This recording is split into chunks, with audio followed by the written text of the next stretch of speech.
Hello everyone, welcome to my YouTube channel. आज हम लेकर आए हैं पटना यूनिवर्सिटी के एलएलबी एंट्रेंस से रिगार्डिंग जो भी डाउट्स थे। कई दिनों से कई सारे बच्चे जो पटना यूनिवर्सिटी एलएलबी एंट्रेंस की प्रिपरेशंस कर रहे हैं, उनके कमेंट्स आ रहे थे कि सर किस टाइप के क्वेश्चंस आते हैं, क्या सिलेबस है और कब तक इसके फॉर्म्स भरे जाएंगे और क्या हॉस्टल फैसिलिटी है या इसके बाद क्या करियर्स हैं और किस सब्जेक्ट से कितने क्वेश्चंस पूछे जाएंगे।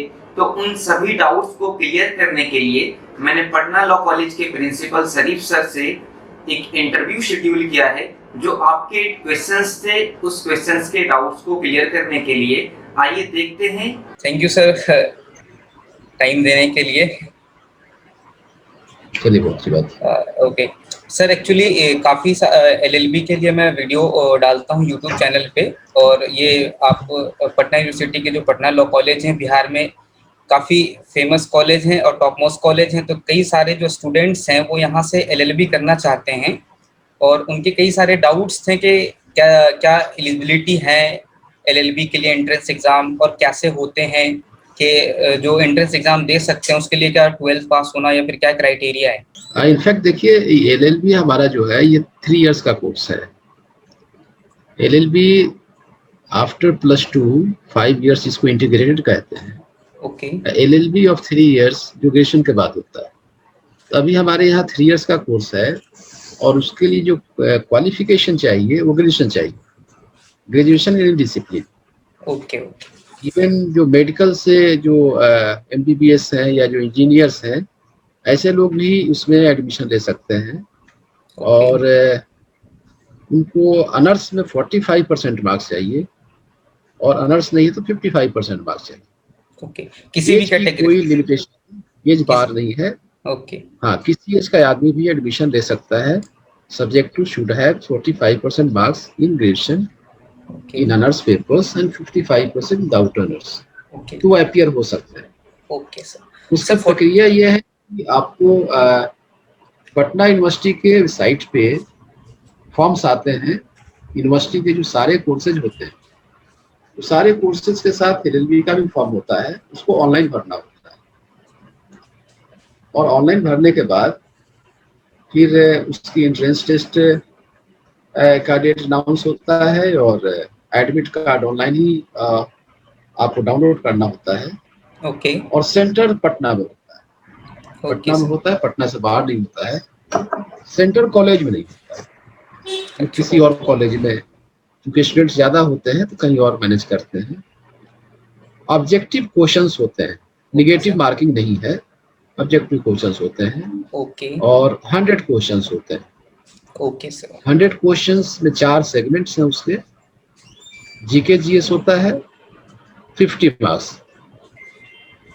50 marks GK GS. Okay sir. और 25 मार्क्स करंट अफेयर्स के होते हैं। 25 मार्क्स करंट अफेयर के होते हैं। ओके। और 25 मार्क्स लीगल एप्टीट्यूड के होते हैं। Legal aptitude. Okay sir. कोई निगेटिव मार्किंग नहीं है। Okay sir. और जो मेरिट लिस्ट बनती है, तो मेरिट लिस्ट में as per roster of the state government, reservation का रोस्टर है उसको फॉलो करते हैं। ओके। उसमें शेड्यूल कास्ट और ओबीसी के जो भी गवर्नमेंट के जो कोटा फिक्स किए, प्लस उसके साथ गवर्नमेंट ऑफ इंडिया की जो नोटिफिकेशंस रिगार्डिंग हैंडीकैप, तो ये हैंडीकैप का जो कोटा है ये आपको हॉरिजेंटल होता है। हॉरिजेंटल का मतलब यह है कि जिस कैटेगरी का होता है उस कैटेगरी के लास्ट कैंडिडेट को रिप्लेस करता है। Okay sir. उसके बाद वो मेरिट लिस्ट साइट पे, पटना लॉ कॉलेज के साइट पे, पटना यूनिवर्सिटी के साइट पे प्लेस कर जाती है।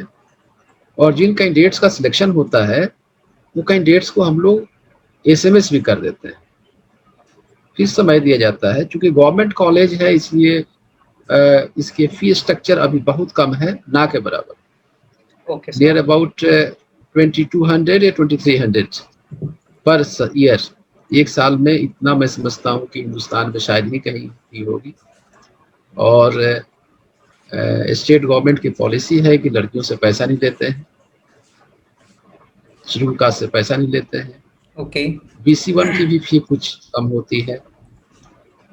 3 साल का कोर्स है, सेमेस्टर सिस्टम है, 6 सेमेस्टर्स में आपके एग्जामिनेशंस होते हैं। एडमिशन उन्हें 3 साल लेना होता है। फर्स्ट ईयर में एडमिशन होता है 2 सेमेस्टर, ओके फिर सेकेंड ईयर में होता है, फिर थर्ड ईयर में होता है। ओके जो सर। फर्स्ट ईयर में एडमिशन होता है वो लड़का अगर फेल भी करता है फर्स्ट सेमेस्टर में तो उसका प्रमोशन सेकंड सेमेस्टर में हो जाता है, लेकिन थर्ड सेमेस्टर के एग्जामिनेशन देने के पहले उसे फर्स्ट सेमेस्टर का एग्जामिनेशन क्लियर करना पड़ता है। Okay sir. तो इस तरह से वो 6 सेमेस्टर्स कंप्लीट करते हैं। मैक्सिमम 5 इयर्स में उसको एलएलबी करना होता है, और एलएलबी करने के बाद फिर उसको डिग्री का जो लेने का प्रोसेस है, यूनिवर्सिटी से डिग्री मिल जाती है।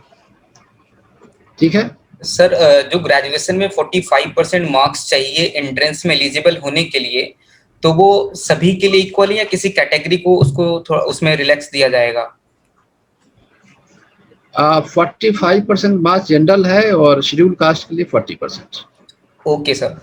सर, सेकंड डाउट ये है मेरा कि आपने कहा 50 क्वेश्चंस होते हैं जीके जीएस के और 25 क्वेश्चंस होते हैं करंट अफेयर्स के एंड 25 क्वेश्चंस होते हैं लीगल एप्टीट्यूड के। तो कई में इसमें सुनने आया था कि इसमें इंग्लिश से भी क्वेश्चंस आते हैं क्या? देखिए, इंग्लिश इनफैक्ट जीके जीएस एक ऐसा वाइड उसका रेंज है ओके कि हम इंग्लिश से क्वेश्चंस पहले नहीं होते थे, लेकिन इस बार किसी एग्जामिनर ने, वो क्वेश्चन सेटर ने इंग्लिश का क्वेश्चन दिया था। अच्छा अच्छा। तो हम उसकी नॉलेज को, चूंकि इंग्लिश मीडियम है और हिंदी मीडियम में पढ़ाई होती है, लेकिन तो उसमें इंग्लिश का भी टेस्ट हो जाता है, लेकिन बहुत मामूली। जो एक लड़का जो लॉ में आता है उसको बेसिक इंग्लिश कुछ आनी चाहिए, इसलिए कुछ क्वेश्चंस इंग्लिश के हो सकते हैं। मैंडेटरी नहीं कि इंग्लिश का होगा ही होगा, लेकिन इस बार हमने देखा कि कुछ क्वेश्चंस इंग्लिश के भी थे। आमतौर से जो लड़के प्रिपरेशन करते हैं, जैसे कि आपको नेशनल लॉ स्कूल्स हैं, क्लैट की एक गाइड होती है, वैसा कुछ है। जो लड़का कंपटीशन की तैयारी करता है, वो एसएससी हो या बीपीएससी की स्टेट सर्विसेज की तैयारी कर रहा हो या जनरल कंपटीशन की तैयारी कर रहा हो, पीओ की तैयारी कर रहा हो, तो जिस तरह के जीके जीएस पूछे जाते हैं उसी तरह के क्वेश्चंस हम एक्सपेक्ट करते हैं। Okay sir. है ना? कोई स्पेसिफिक ऐसा कुछ नहीं होता है कि इस एरिया से इतना क्वेश्चन होगा, उस एरिया से इतना क्वेश्चन होगा। जीके जीएस, चूंकि जीएस तो एक बहुत ही वाइड है, उसमें आपको हिस्ट्री, पॉलिटी और जनरल साइंसेज सारी चीजें होती हैं, है ना? और जीके जीएस तो जो लड़के कंपटीशन की तैयारी करते हैं उनको पता है, मैगजीन्स वगैरह पढ़ते हैं, उनको पता है कि किस तरह के क्वेश्चंस होते हैं। तो मैं समझता हूँ कि उस तरह के क्वेश्चंस होते हैं, और लड़का थोड़ा सा सिंसियरली अगर पढ़ रहा है तो उसका सिलेक्शन हो जाता है। सर, टोटल सीट्स कितने हैं इसमें? देखिए, सीट्स डिपेंड करता है बार काउंसिल के अप्रूवल पे, क्योंकि सीट्स का एलोकेशन बार काउंसिल करती है। पटना लॉ कॉलेज में अभी 300 सीट्स मैं समझता हूँ कि शुरू से 300 सीट्स हैं। ओके। और इस बार भी 300 सीट्स। सर, इसमें जो टोटल सीट्स हैं, अच्छा ये भी है क्या, जैसे जो पटना यूनिवर्सिटी के स्टूडेंट्स ग्रेजुएट हैं वहां से पटना यूनिवर्सिटी से, और जो अदर यूनिवर्सिटी से ग्रेजुएट हैं, तो उसको कुछ उसमें छूट मिलते हैं? नहीं, उसमें कुछ है। पटना यूनिवर्सिटी का अपना रेगुलेशन है कि 45% सीट्स में पटना यूनिवर्सिटी, अदर यूनिवर्सिटी दोनों के लोग होते हैं। 55% सीट्स पटना यूनिवर्सिटी के लिए रिजर्व होता है। तो थोड़ा सा एज पटना यूनिवर्सिटी के लड़कों को मिल जाता है जो ग्रेजुएशन पटना यूनिवर्सिटी से किए हुए हैं, तो उनका कुछ मार्क्स कम होने पे भी एडमिशन के पॉसिबिलिटीज होती हैं, जबकि अदर यूनिवर्सिटी के लड़कों को थोड़ा हायर मार्क्स सिक्योर करने पड़ते हैं। ये यूनिवर्सिटी का अपना रेगुलेशन। सर, इस बार जो फॉर्म फिलअप होंगे कब तक होंगे, कुछ आइडिया? देखिए, अभी बिहार में एक रीट हुआ है, क्योंकि आपको पता है कि अभी लीगल एजुकेशन को लेकर के पूरे हिंदुस्तान में, क्या पूरी दुनिया में, एक रिफॉर्मेशन का ये चल रहा है, और बार काउंसिल ऑफ इंडिया भी इस पे बहुत सख्त है। अभी जो लॉ कॉलेजेस रहे हैं बिहार में हो, या मैं समझता हूँ कि पूरी इंडिया की बात करें, तो लॉ के एजुकेशन को, लीगल एजुकेशन को बहुत सीरियसली नहीं लिया गया है। इसलिए आप देखिए इतनी भीड़ है कोर्ट्स में। और हम लोग किसी जमाने में कहते थे कि एलएलबी का मतलब है licence for lodging and boarding, कहीं कुछ नहीं होता, चलो लॉ में दाखिला ले लो, ठीक है ना?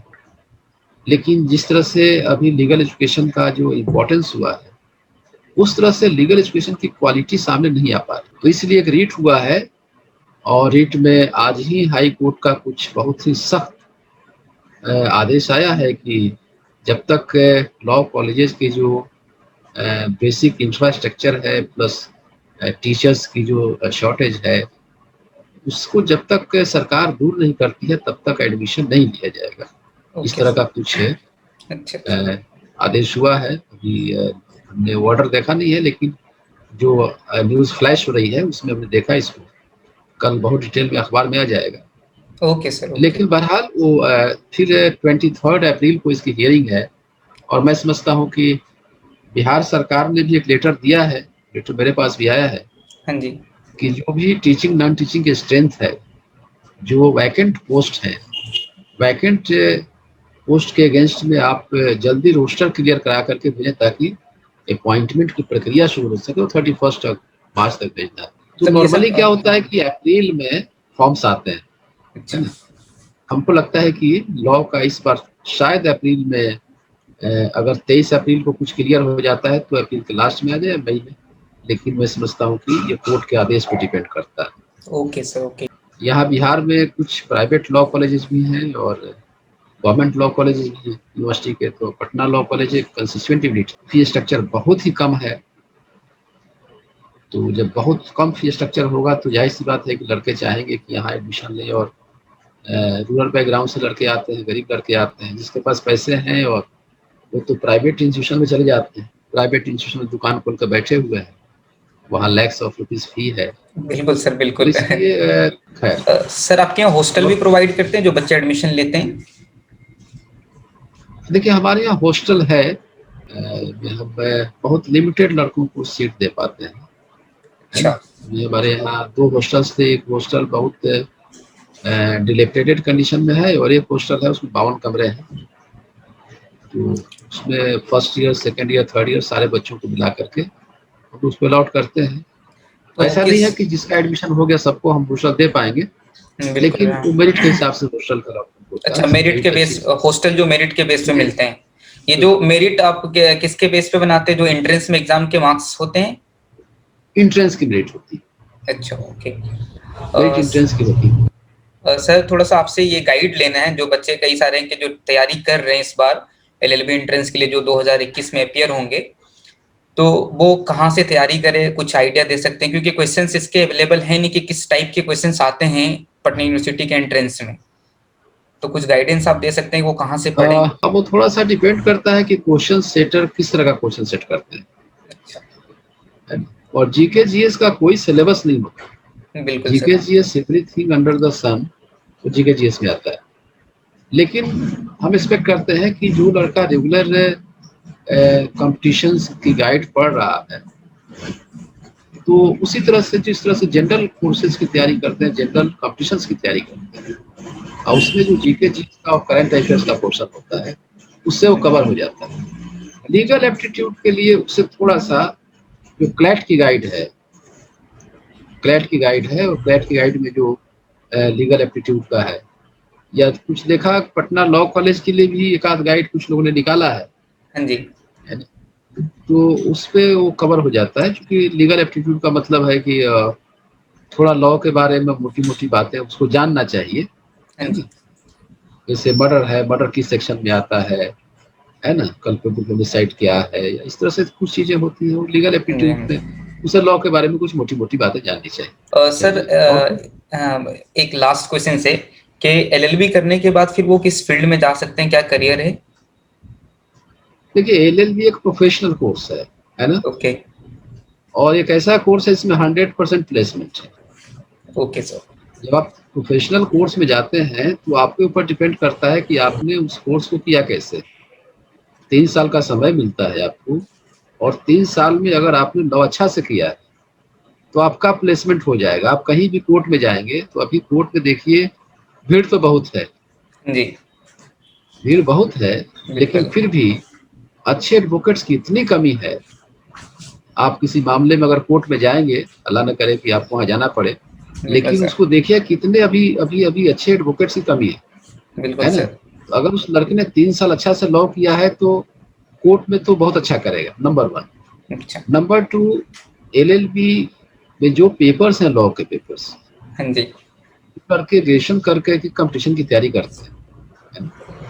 उसमें आप देखिए बीपीएससी हो गया या यूपीएससी हो गया, उसमें पेपर सॉफ्ट करने पड़ते हैं, है ना? हाँ जी, हाँ जी। तो यूपीएससी या स्टेट सर्विसेज में भी आप लॉ का पेपर रख सकते हैं। Okay number sir. 3 आप लॉ ऑफिसर्स हो सकते हैं, है ना? हाँ जी, लीगल एडवाइजर हो सकते हैं। Okay sir. आप एज ए लॉ ग्रेजुएट जो उसका स्पेशल उसका जो एक ब्रांच है, आप जुडिशरी में जा सकते हैं। जुडिशरी मतलब कि जो लॉ करते हैं वो जुडिशरी की तैयारी करें, और जुडिशरी में मतलब सिर्फ वही जा सकते हैं। ओके तो सर। लॉ जो लड़के करते हैं उनको डबल फायदा है। जनरल कंपटीशन में भी वो लॉ का पेपर रख के जनरल कंपटीशन कंप्लीट कर सकते हैं, और नहीं तो जुडिशरी सिर्फ लॉ वालों के लिए, या बैंक में लॉ ऑफिसर सिर्फ लॉ वाले हो सकते हैं, लीगल जी, एडवाइजर सिर्फ लॉ वाले हो सकते हैं।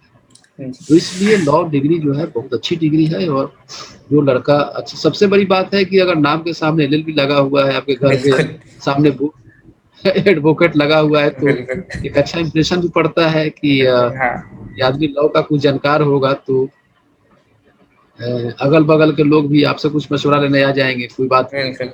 और सोसाइटी तो में इसकी समाज बहुत में भी एक नीड है। रिकॉग्निशन हो जाता है, बिल्कुल, समाज में भी एक रिकॉग्निशन हो जाता है, और सेल्फ सेटिस्फेक्शन भी होता है कि आपके पास जब 4 लोग आते हैं कुछ पूछने के लिए, है ना? तो आपको बताने के लिए भी कुछ होना चाहिए, इसलिए भी बिल्कुल। लॉ की पढ़ाई अच्छी करनी चाहिए, है ना? लॉ में एडमिशन लेना और पढ़ाई करना दोनों अलग-अलग बातें हैं। बिल्कुल, बहुत लड़कों को देखते हैं एडमिशन ले लिया लेकिन सीरियसली पढ़ते नहीं है।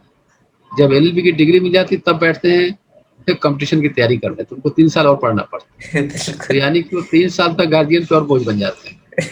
इसलिए जो लोग भी लॉ में आ रहे हैं तो उनसे यही मतलब रिक्वेस्ट है कि 3 साल तक अगर लॉ की पढ़ाई उन्होंने ठीक से करा है, तो फिर वो कहीं न कहीं एडजस्ट हो जाते हैं। हमारी दुआएँ हैं उन लड़कों के साथ जो तैयारी कर रहे हैं, और जो पटना यूनिवर्सिटी में मैंने ऑब्जर्व किया है कि जो पटना जैसे कई सारे जो फेमस यूनिवर्सिटी हैं या फिर कोई अलग से तो क्लैट के लिए मिल जाते हैं, लेकिन जो पटना यूनिवर्सिटी से एंट्रेंस देना चाहते हैं एलएलबी के लिए, तो उनको गाइडेंस नहीं मिल पाता है। और कुछ हैं भी तो यूट्यूब पे मैंने देखा है जो ऑथेंटिक नहीं जानकारी होती है उनके पास।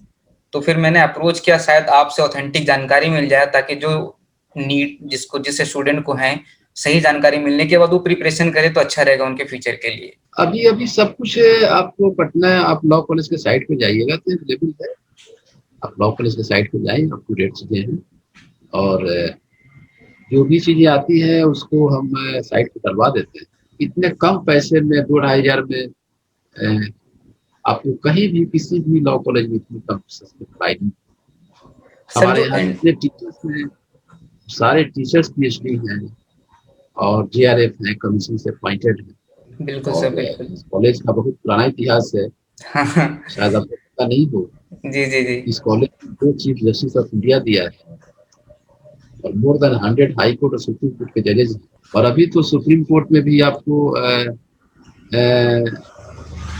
नवीन कुमार सिन्हा है, अच्छा, वो पटना और यूनिवर्सिटी के पास आउट हैं। हाँ, अभी अभी देश के जो लॉ मिनिस्टर हैं वो हमारे वो हाँ कॉलेज के जी, प्रोडक्ट हैं, हाँ, रविशंकर प्रसाद जी, वो भी वहीं से पास आउट हैं। और बार काउंसिल ऑफ इंडिया के जो चेयरमैन हेमंत मिश्रा वो हमारे कॉलेज के प्रोडक्ट हैं। जी, जी, हमारे बिल्कुल। यहाँ के जो विधायक हैं अरुण कुमार सिन्हा वो हमारे कॉलेज के प्रोडक्ट हैं, है ना? पूरा तो बिहार एक अलग ये ही मतलब बहुत बहुत इसका लेवल इतिहास का, हाँ। बहुत गौरवशाली है। Okay, thank you sir. ठीक है, थैंक यू सर, बहुत बहुत वेलकम। शुक्रिया आपका इतना कीमती टाइम देने के लिए।